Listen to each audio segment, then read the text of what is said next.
Okay. Switch. Is it the new Nintendo new device? Is it worth buying?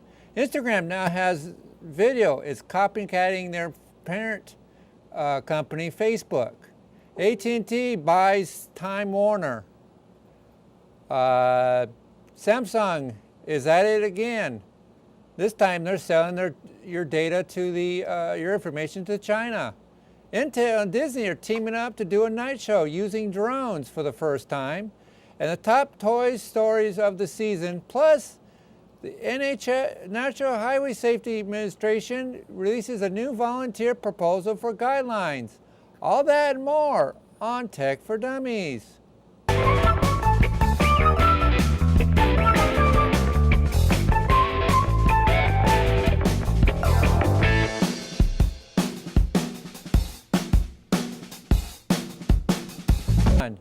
Welcome to Tech for Dummies, a show to make technology fun again. I am your host, Darren. Always follow me on Facebook and YouTube and watch previous episodes there, and our live shows, and everything else we tape, everything else we have taped in the past. Unfortunately, today I am doing this solo because John cannot make it either way, Google Hangouts or via live shows. So I'm doing this solo for the first time in many years, so bear with me, folks, if I start to get nervous and stutter and whatnot. So let's start it off with the new Switch, which should be, most of you know that Nintendo is announcing that the NX is coming out here roughly next year. Well, they have now changed the name to Switch, and which is like we talked about on our live show, Google Hangout Live, was, yeah, it's pretty good console. The design looks for it basically is a box that you control with two controllers on the side that you can take out and either individually control it or as one separate controller. The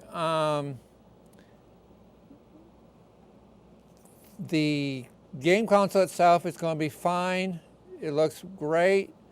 The only concern that we had, John and I had, was that basically, once again, the naming of these consoles could be a little better. I personally agree with him that I kind of like the NX name versus the Nintendo Switch. I mean, come on, little lame on the name here. Get a little better on the naming these consoles. And then it'll have like a whole bunch of other great stuff. You know, the GeForce card and whole nice that I'm getting nervous. So yeah, take a look at that. I'll show up some pictures and whatnot on over the top or online later. And it's supposed to be released March 2017.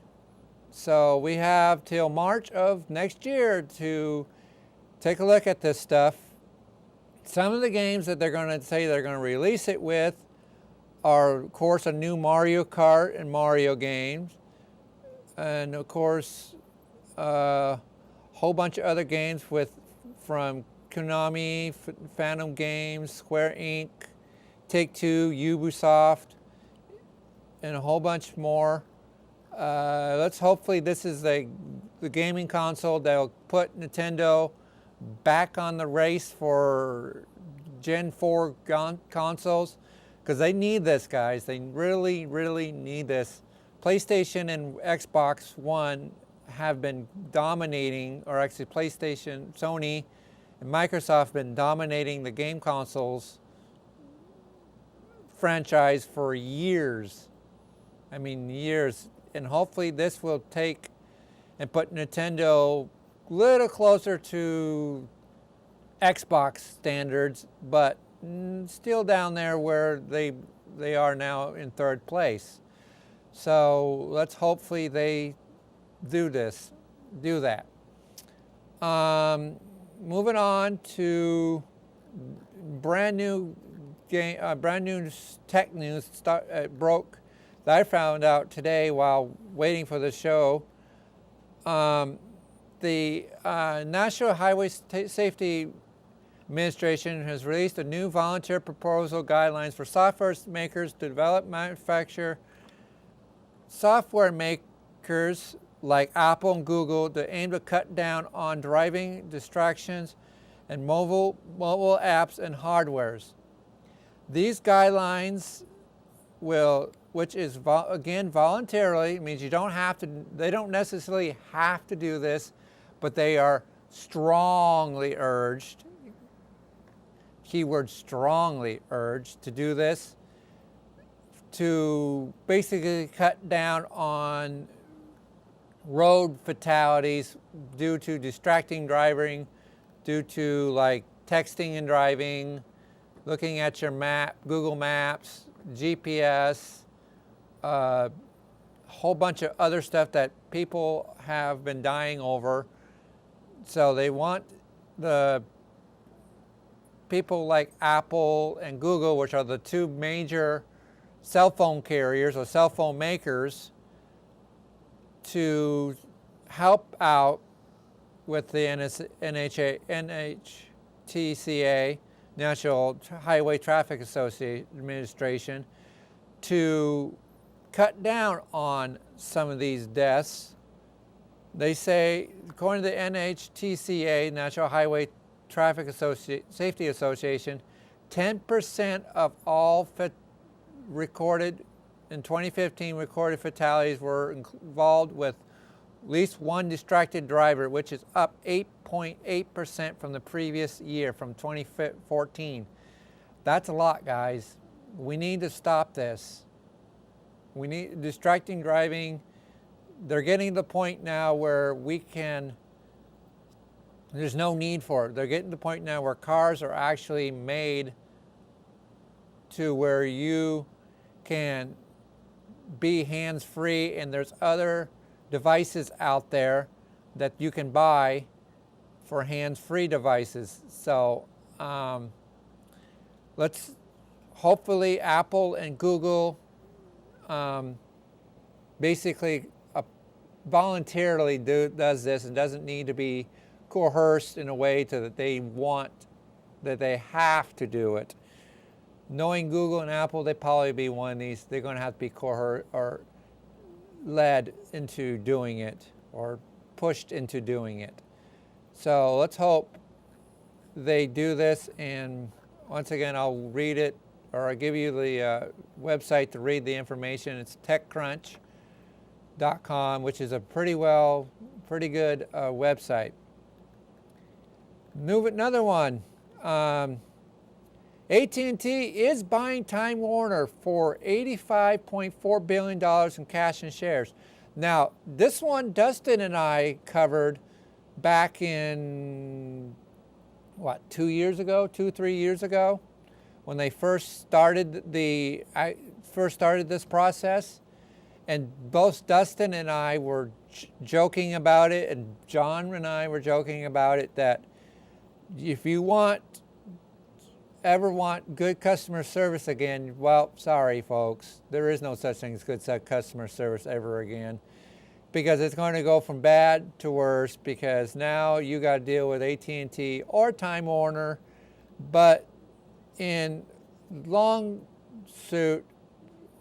run, my people that are dealing with Time Warner, this might be what they need to keep or help out in that customer service belt, because a lot of people are not just happy with Time Warner, but they also, with Time Warner in the customer service, this also does not include AOL, which was required by Verizon June of last year. So it means now Verizon has AOL, which we all know who uses AOL nowadays. They just pretty much took AOL away from Time Warner's hands to help keep it going, even though we know AOL is pretty well dead. It died with the dial-up. Most people nowadays use Facebook Messenger or Google Hangouts or stuff like that nowadays. AOL is pretty much over and dead with. But there's a few die-hard AOL fans that want to keep their mail service. So with them buying Time Warner and whatnot, hold on a sec. There. With them buying Time Warner, this will also give them the companies a chance to keep up or a little more run for the money. But yet, at the same time, it worries me too, because now it's starting to look like we're going to get a small monopoly on the communication area, which to me we do not need, because AT&T also acquired DirecTV and Charter Cable, which means it won't take them long to make, monopolize them anything between, pretty soon it's going to get down to being Verizon and AT&T as our only two companies for entertainment, folks. So this is what's bothering me and John, is how much longer, when will it stop, the acquiring of these other companies, before we realize that people are going to be monopolizing it. So that's pretty much it for that one. YouTube is now available on Dish DVR, which means the new Hopper now will support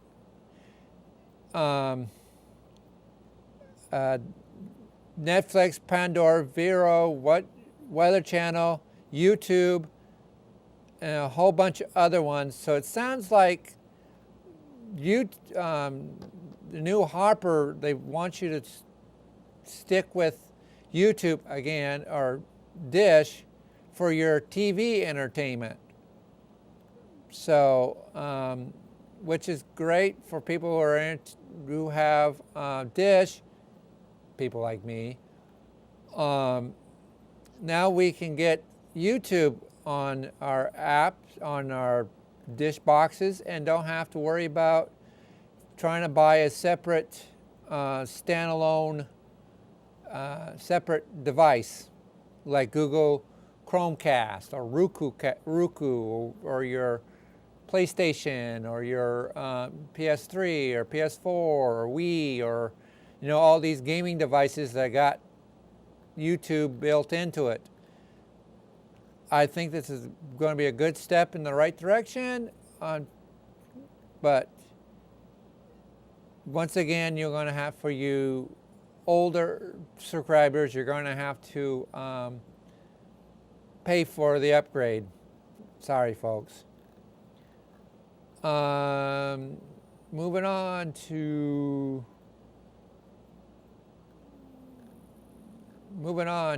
another upfall for Hulu. Hulu now will be streaming according to Zucker Mashberg, Hulu pursuits of live TV markets just another step forward. Streaming company announces on last week that it will sign deals with 20th Century Fox, Disney Channel, securing the ability to include variety of major channels, including ABC, Fox, NBC, Fox News, FX, and a variety of other forthcoming services. Hulu's live TV entry is scheduled to be early 2017, and which means immediate complete Dish network sling Dish Network, Sling TV, PlayStation View, and as a major television service, DirecTV also reported rarely on its own vision, which means, guys, Hulu now will have more channels, more streaming content, and they're trying to keep content and trying to compete with Netflix again. So I think Hulu, this is a great move for Hulu, which is cheaper than Netflix, and you get less channels, but yet at the same time, to me, I think they got more TV, old TV shows than Netflix does. Netflix is more for movies and the modern day TV. Hulu, to me, I think is more for your retro TVs. You know, your ER, your WKRP Cincinnati's, your, Emergency, the stuff that Netflix refuses to use. So it's a good deal for them, and let's hopefully they keep adding more content to their thing.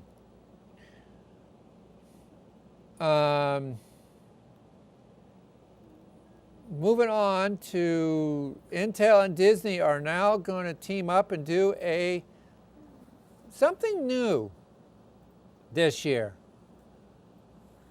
According to TechCrunch, Disney nightly fireworks show might soon have competition in the form of 100 of swirling LED lit drones. They will be flash, fall, flock in unison, and all controlled by one person.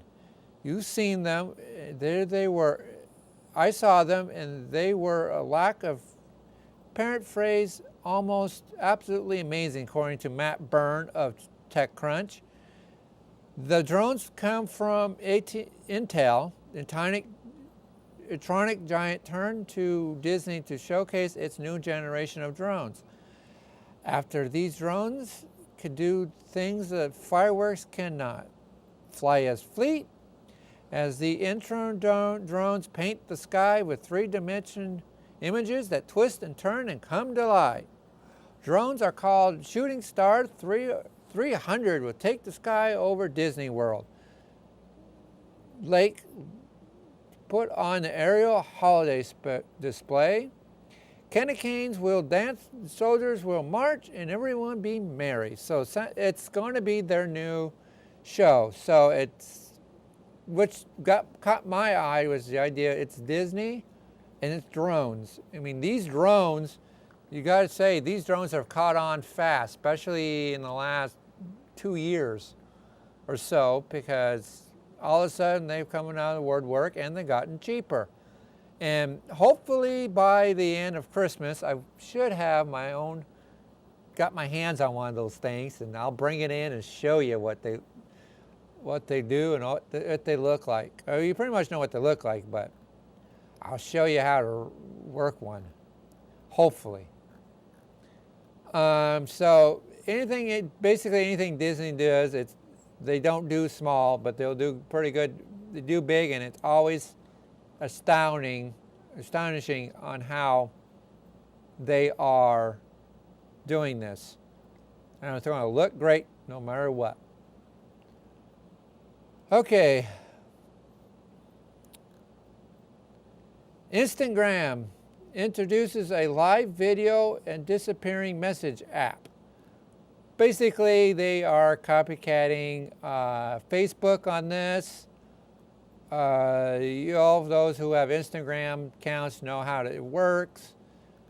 You basically swipe over the new live button, offering ways to users to hop onto the live stream. Apps send notifications to users and followers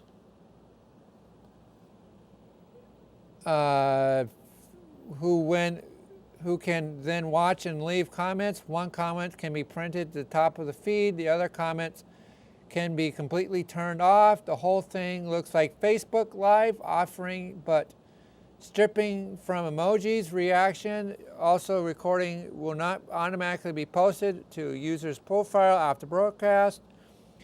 The feature will rolling out globally over coming weeks. So actually, it sounds more like a cross between Facebook and Periscope, because Periscope, you can't watch it after they turn live. Only a few minutes after they go live you can watch it, but not very long after. But this one you can't watch it at all after they go, after they shut the live stream off. I don't know if they're going to find a way to keep it on there for all of 24 hours and then delete it, or it goes away. But I'll show you some of the videos that they put up here and all that stuff. But it's, once again, Instagram is jumping on the bandwagon because a lot of people are using Facebook Live. I'm hoping to use it next week when we get our next time we talk, when we do our studio show. Moving on to a little bit of entertainment for dummies. We normally would be doing our PSA, but since I'm doing a solo, I'm just going to move on to entertainment for dummies. There's a game called Sleeping Dogs. It looks like a pretty good show, or pretty good video game. The first one released back in 2013. Sleeping Dog 2. It's out front or coming out here soon.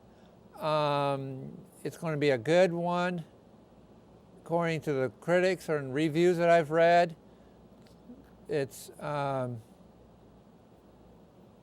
to be a pretty good sequel. The other one that we had,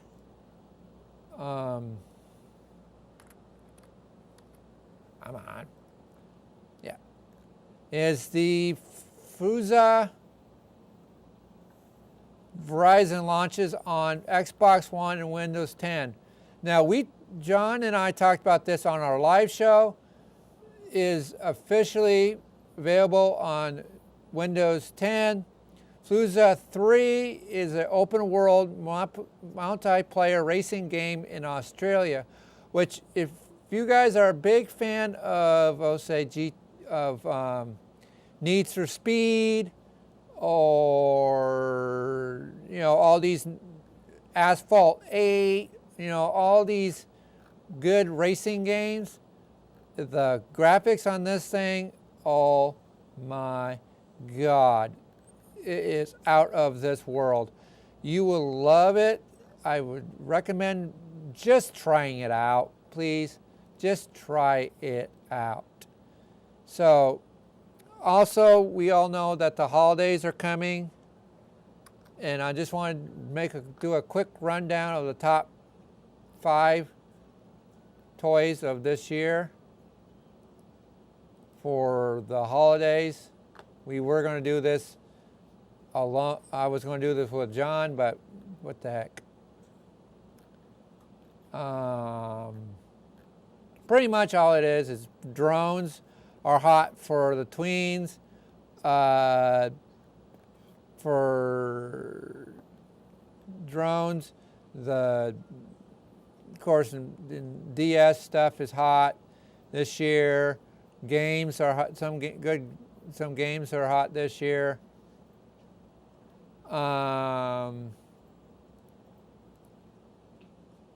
Yeah,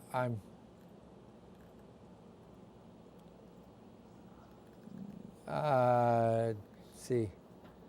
Talk to Me, Ninja Turtles, PJ Mask for the little kids. This thing called Hatchimals, I've never heard of it. I've heard it's pretty good. go take a look at it. Star Wars, of course, is because of the Rogue One and last year's Force Awakenings coming out. It's pretty good for the adults, and of course your drones. As always, that's pretty much it. Thank you for dealing with this for a solo show. I actually did pretty good, better than I thought. Thanks for watching. As always, watch us on YouTube, watch previous episodes there. And hopefully Monday we'll be doing a live show on Google Hangout, so watch us then. We do that at least once or twice a month, hopefully after this in between, and we do a show, studio show in between. Thanks for watching. Good night.